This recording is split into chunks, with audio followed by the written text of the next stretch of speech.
ये जितने भी कनाडा जैसे मुल्क थे जिन्हें मिड साइज डेमोक्रेसीज हम कहते हैं, ये सारे के सारे बड़े उसमें आते थे कि भाई हमें तो कुछ हो ही नहीं सकता। अब अमेरिका परेशान है कि अमेरिका ना तो कंट्रीज लाइक इंडिया से कनाडा को बचा सकता है, वो आपके कट्टर दुश्मनों को भी इन्फ्लुएंस करता है।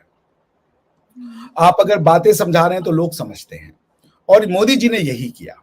मोदी जी की पर्सनालिटी कोई ऑर्डिनरी पर्सनालिटी तो मैं नहीं मानता। Modi ji is a gifted leader यार, ये सच बात है। वो सिर्फ अब इंडिया के लीडर तो रहे नहीं, is not a prime minister of the India. Narendra Modi ने अपनी जो पावर है इतनी ज्यादा डिवॉल्व कर दी हुई है, अपने लोगों को दे दी हुई है कि वो बोलते ही नहीं है लेकिन सब कुछ हो जाता है। कनाडा में टॉप लेवल पे बोलना पड़ता है लेकिन कुछ नहीं होता। So it means he is basically prime minister of world, if I may say so. और जो कैनेडियन जो पॉलिटिक्स है अगर आप उसको देखें, वो हमेशा सेकेंड वर्ल्ड वॉर से लेके हमेशा ग्लोबल जितने भी इवेंट्स आते हैं, बड़े इश्यूज, जंगें आती हैं, उसमें अमेरिका और इंटरनेशनल कम्युनिटी और नेटो के साथ चलता रहा है। आजकल जो ग्लोबल पॉलिटिक्स है वो बड़ी तेजी से तब्दील हो रही है। कई ममालिक ऐसे थे जो समझते थे कि हमें दुनिया में कुछ हो जाए कोई मसला नहीं हो सकता।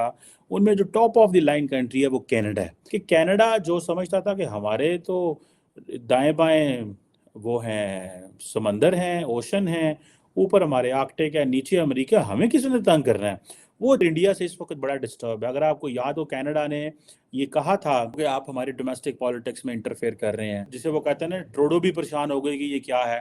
तो उन्होंने एक टर्म यूज की कि हम क्रेडिबल एलिगेशंस, जिसको इंडियंस ने मजाक उड़ाया कि क्रेडिबल एविडेंस तो हमने सुनी है, क्रेडिबल एलिगेशन कहाँ से आ गई। जो कनाडा की फॉरेन मिनिस्टर हैं मेलानी जोली, उन्होंने कहा जी कि जो टेक्टोनिक प्लेट्स हैं इंटरनेशनल पॉलिटिक्स की वो शिफ्ट हो रही हैं, और जिसे वो कहते हैं ना, जिसे वो कहते हैं कि हमारी जो लोकेशन है दुनिया में इंटरनेशनल पॉलिटिक्स में और ग्लोब के ऊपर, जिसमें हम कहते थे कि हमारे तीन तरफ समंदर है, हमें कोई मसला ही नहीं होगा, अब हम प्रोटेक्टेड नहीं रहे, अब हम वैसे नहीं रहे जैसे पहले थे। जिसे कहते हैं ना, अब कनाडा जो है that is known as a mid size जमहूरियत के तौर पे जानी जाती है। और फॉरेन पॉलिसी जो है वो जारी बात है आपकी एक पॉलिटिकल आइडेंटिटी के जरिए चलती है। ये जितने भी कनाडा जैसे मुल्क थे जिन्हें मिड साइज डेमोक्रेसीज हम कहते हैं, ये सारे के सारे बड़े उसमें आते थे कि भाई हमें तो कुछ हो ही नहीं सकता। अब अमेरिका परेशान है कि अमेरिका ना तो कंट्रीज लाइक इंडिया से कनाडा को बचा सकता है और ना ही बहुत सारे ममालिक को अथॉरिटेरियन चाइना से बचा सकता है। जो जो कंट्रीज लाइक इंडिया और चाइना जो हैं वो बुली कर रहे हैं कैनेडियंस को। This is what the Canadians are saying now. Canadians ने जो रिसेंटली जो अपनी इंडो पैसिफिक डॉक्ट्रिन इंट्रोड्यूस कराई थी, तो they considered that India is a major partner.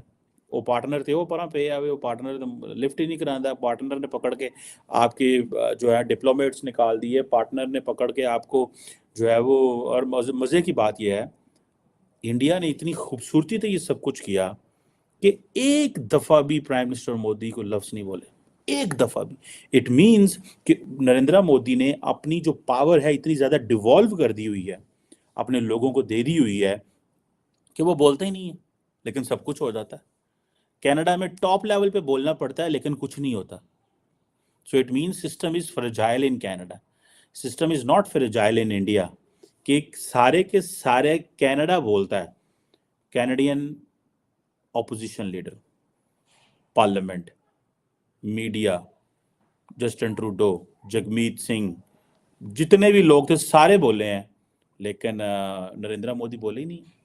और सारा कुछ उन्होंने कर लिया बड़ा लो टोन पे रख के, जैसे कहते हैं ना हल्की आंच पे।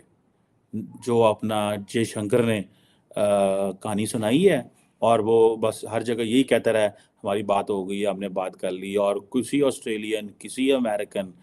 देखिए ये होता है national interest. When it comes to your national interest, आप कहते हैं ठीक है, मेरा यार भी, साढ़े पंजाबी कहते हैं कुसदा तो कुस जा, कोई मसला है। वो आपके कट्टर दुश्मनों को भी इन्फ्लुएंस करता है। आप अगर बातें समझा रहे हैं तो लोग समझते हैं, और मोदी जी ने यही किया।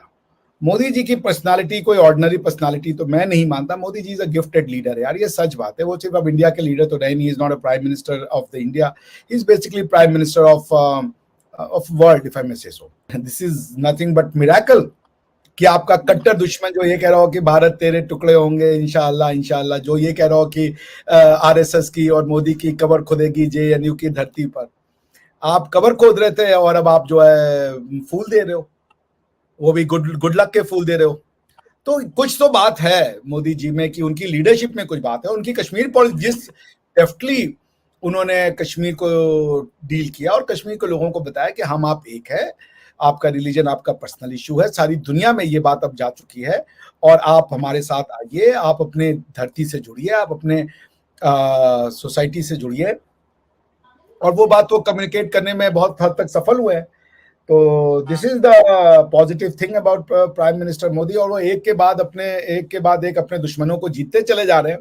2024 का इलेक्शन राउंड द कॉर्नर है, बिकॉज मार्च में तो मेरे ख्याल से वोटिंग शुरू हो जानी चाहिए। नवंबर में भी जी खत्म हो चुका है, बचा दिसंबर, जनवरी और फरवरी, 3 महीने का खेल बचा है। अब 3 महीने में आप ये कह लें कि मोदी जी के पास जो करना था वो कर चुके हैं, और मेरा ये इंस्टिंक्ट ताल उन्होंने ठोक दी है। वो कह रहे हैं मैं आ रहा हूँ तीसरे टर्म के लिए, और जब मोदी जी ने कह दिया कि वो आ रहे हैं तीसरे टर्म के लिए, तो लोगों को मानना ही पड़ता है कि हाँ भाई वो आ रहे हैं तीसरे टर्म के लिए। एक वक्त था जब फर्स्ट वर्ल्ड कंट्रीज, जिन्हें हम वेस्टर्न कंट्रीज भी कहते हैं, उनके पास बहुत ज़्यादा पावर होती थी और वो third world countries, specially south Asian countries को बहुत ही ज़्यादा डोमिनेट करती थी।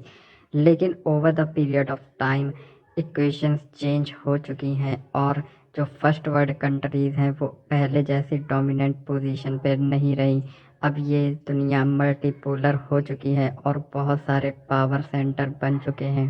कहने को अभी भी अमेरिका सोल सुपर पावर है, लेकिन फिर भी अब क्योंकि बहुत सारे दूसरी पावर उभर के आ रही हैं, जिसमें से चाइना, इंडिया मेन है, और साथ ही साथ लैटिन अमेरिका और वेस्ट एशिया में उस तरह से डोमिनेंस नहीं रही अब फर्स्ट वर्ल्ड कंट्रीज़ की, और अब वहाँ पे दूसरे पावर जैसे इंडिया और चाइना भी अपनी पावर एक्सरसाइज करते हैं।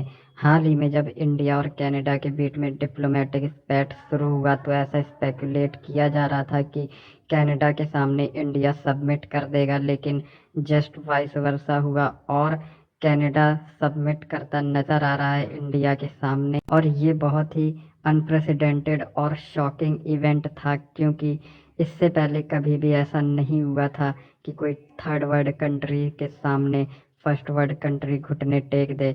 लेकिन ये नया इंडिया है जो कि काफ़ी पावरफुल हो चुका है पहले से कंपेयर किया जाए तो, और अब इंडिया को कोई डिक्टेट नहीं कर सकता कि इंडिया को क्या करना है और क्या नहीं। इंडिया वही करेगा जो उसके नेशनल इंटरेस्ट में होगा।